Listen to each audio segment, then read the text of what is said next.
the trees regarding our gender identity and sexuality. When there's no place like home,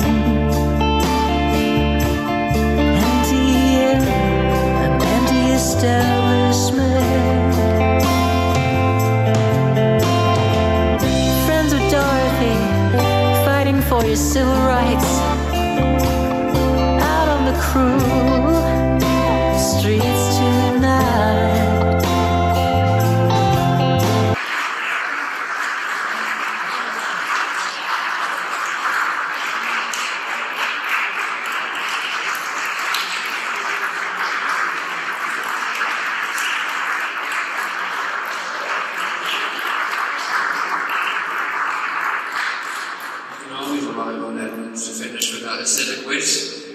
Thanks very much, Emma, for that.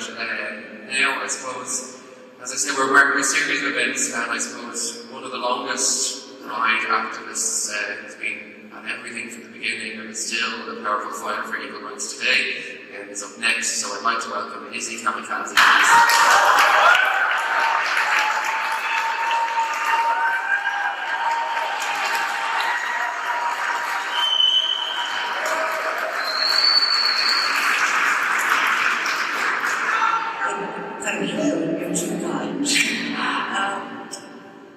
I got a phone call a couple of weeks ago from a journalist, as I do from time to time, because I'm somebody that shoots my mouth off about LGBTQI+ related matters on a regular basis. And he told me that he was doing a story about 30 years of decriminalisation. And my first reaction after, oh my God, 30 years, which is a reaction I have to a lot of things now, was to say, I had nothing to do with that. I had absolutely nothing to do with that. He said, oh, but you were around. Can you give me some stories of the celebrations at the time? Which I, of course, happily gave a few anecdotes, kept emphasising that I had nothing to do with this. I always think it's important to say this because I was one of the people who thought that decriminalisation wouldn't make any difference. I think sometimes people act like our community should speak with one voice, but no community speaks with one voice. And we always have differences of opinion, and some people think one thing is important and they do that, and other people think another thing is important and they do that. I think it's good that it's like that. But I kept emphasising that not only was I not involved in the struggle for decriminalisation, but that I was one of the people who wrongly believed that it would not make any difference. Because I think it's important to admit when we were wrong. Fast forward to this morning when I naturally woke up to find myself described in the Irish Independent as one of the leading lights who campaigned on decriminalisation in Ireland. It took me, I would imagine my horror, it took me until lunchtime to achieve my lifetime ambition of being replaced by David Norris. I'm telling this story, I think it's funny that this story happens today, because what I wanted to speak to you about today, really, when I was given the opportunity, and I do want to thank Dublin Pride for everything, actually. I want to thank everybody who has volunteered, not only for Dublin Pride, but for every Pride around the country, for what they have done for LGBTQI+ people in this country, because Pride is so incredibly important. And when I was involved in founding Northwest Pride in 2006, people thought that was the craziest thing ever, that we were doing Pride in a town of, I don't know, 20,000 people, which Sligo was at the time. But I said on our opening night that the next 10 years is going to be all about not just our right to be gay in the cities or to, you know, we've always had to go away, to go somewhere else to come out. It was, the next 10 years was going to be about our right to be LGBTQI people at the end of every country lane with grass growing up the middle of it. And I was right, that was what the next 10 years was about. Anyway, we're into another phase now. And crucial to this, I'm sorry, I'm talking in my usual roundabout way. I hope you're still with me. Please tell me you're still with me. Thank you.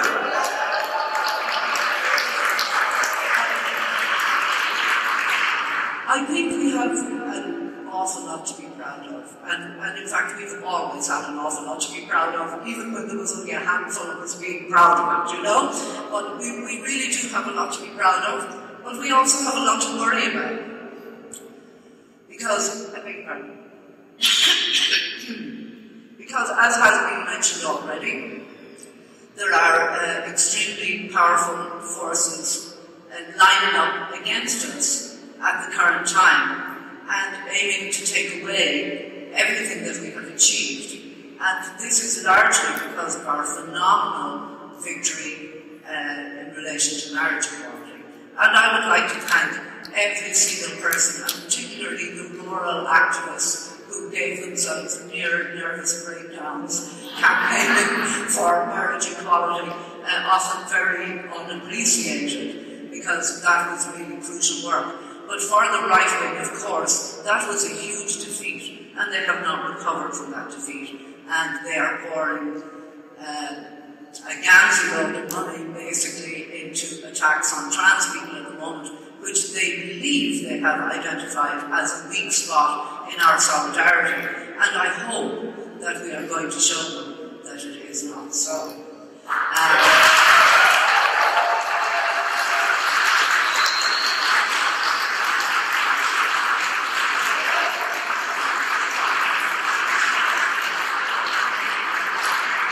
I started with the story of how I spoke to somebody in the press, and it's really important that we speak to people in the press, by the way. But it didn't turn out the way that I hoped it would, despite me being very clear. And I was reminded of a quotation which is attributed to Edgar Allan Poe. I don't know if that is correct or not, which is, believe half of what you see and none of what you hear. Well, to anybody of my age, that will only ever be the second verse that I heard through the grapevine. But it is nonetheless the case that we have to fact-check most assiduously all of the time, and that, you know, our relationships with the media cannot be uncomplicated, because there are things to be concerned about. A big part of what has happened in Britain, the anti-trans movement and the anti-LGBT movement in Britain is not a popular movement.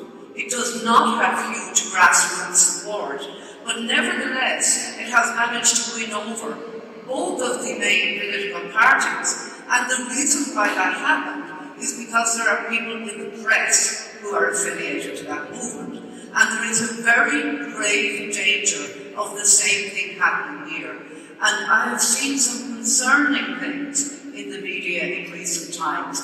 And I don't want, it is a happy day and we should be celebrating our achievements. So I don't want to give too much time to that. I just want to name check some of the things that I think are concerning. I think the policing of the library protests was very concerning, where Gardaí were prepared to accompany people who are vandals, who are going into libraries to tear up books. You know, if they don't want their children to read books about LGBT lives, well, there's nothing much we can do about the control that they currently have over their children. Their children will make their own way by and by. But they don't want any of us to be able to access books that they don't believe are suitable for their children. And they were accompanied into the library, and the people who turned up in support of library staff were held outside. I think that's very concerning, and I don't believe that anybody in the media really questioned that.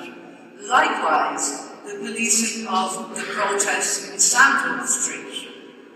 Counter-protesters were led away, were given a false account of what was going to happen, and once they were led away, the tents that asylum seekers at this state is utterly failing by leaving on the street were incinerated. And that happened under the allegedly watchful eye of the Garda Síochána.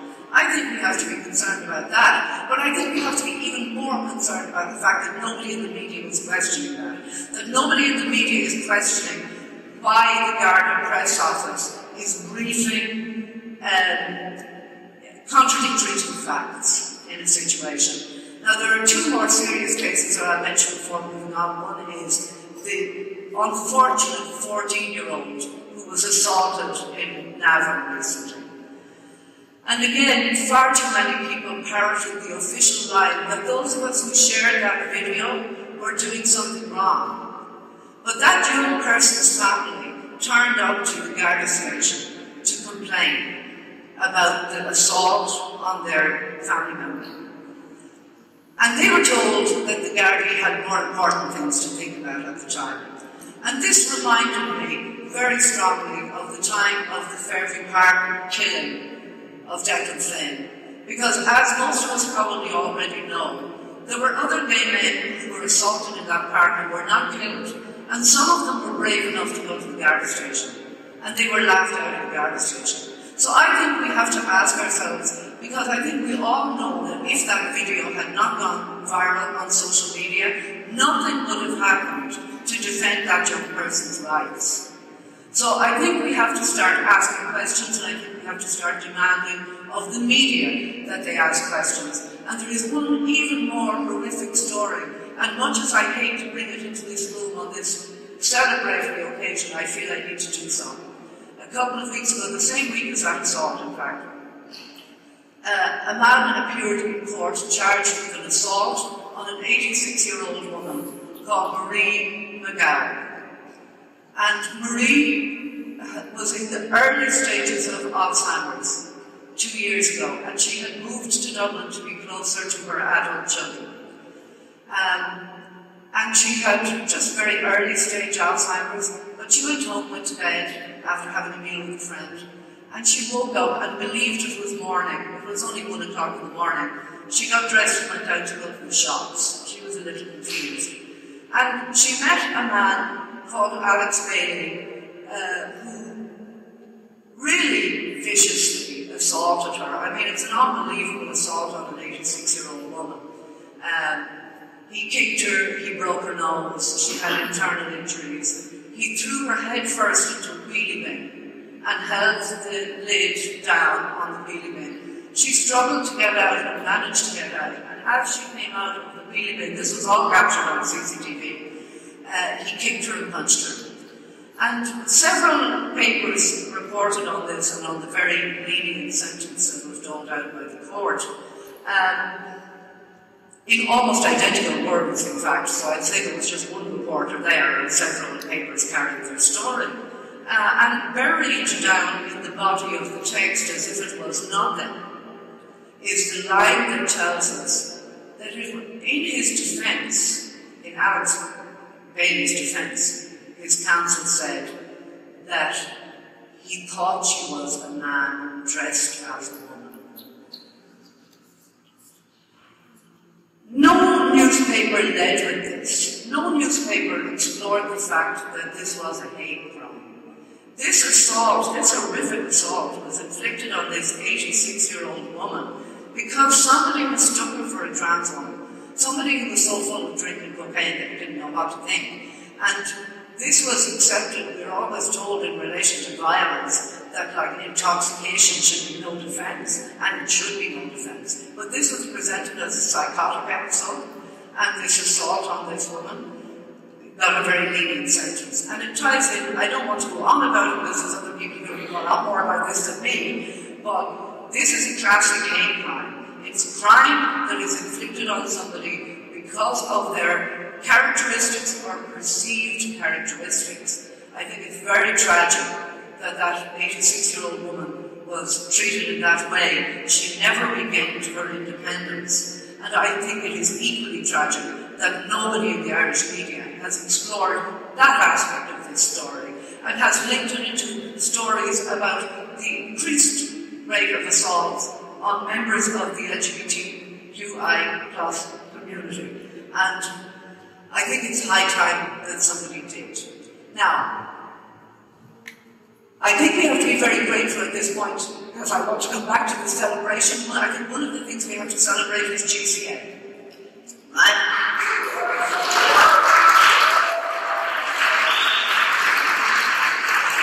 GCA, which I have very often criticised in the past, and with good reason, and so we should, belongs to our community.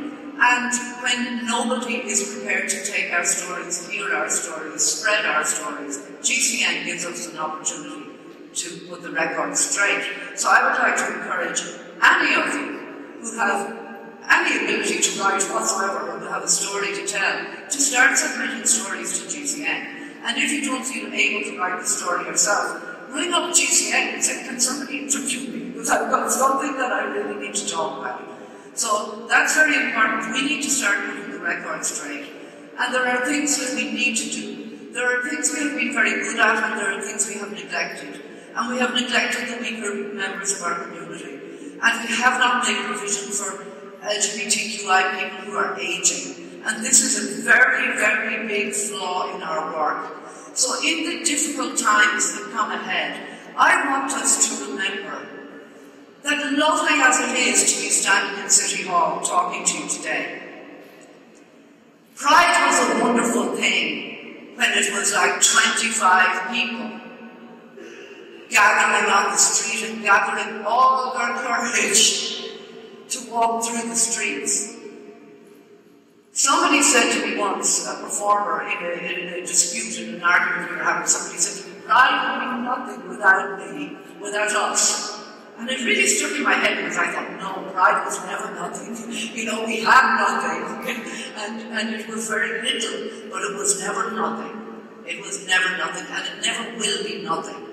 Pride is an amazing thing, and it is lovely to be standing in City Hall. But if everything we have now is taken from us, we will still be, you know, jointly with feminism, I guess, the most significant social movement of the 20th century, and I hope also of the 21st century.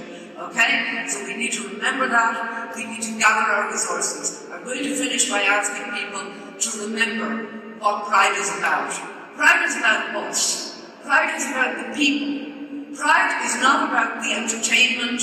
It's not about the drinks promotions. It's not about the great night you have in the club. It's not about what gets into the paper or what doesn't get into the paper. It's about the people. And I would like to ask you, we are all about to spend a lot of money on the commercial gazing during the month of June. It's going to be lovely. We're going to catch up with our friends. We're going to have a great time. But I would like to ask you to remember our community organisations which do not get as much support as they deserve.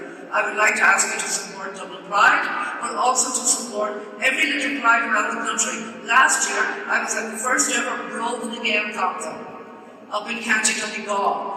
There's a new pride or several new prides springing up every year. Support them. Send them a few quid. Go and stand with them, because that's where it's important for you to stand.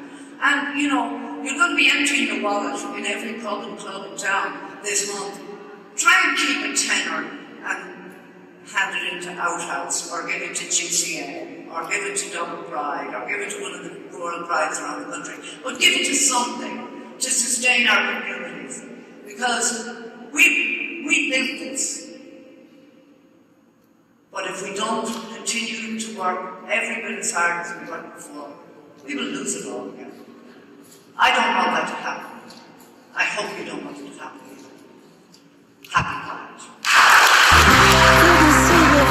Forest for the trees regarding our gender identity and sexuality. When there's no place like home, empty air, an empty establishment. Friends with Dorothy, fighting for your civil rights. Out on the crew, streets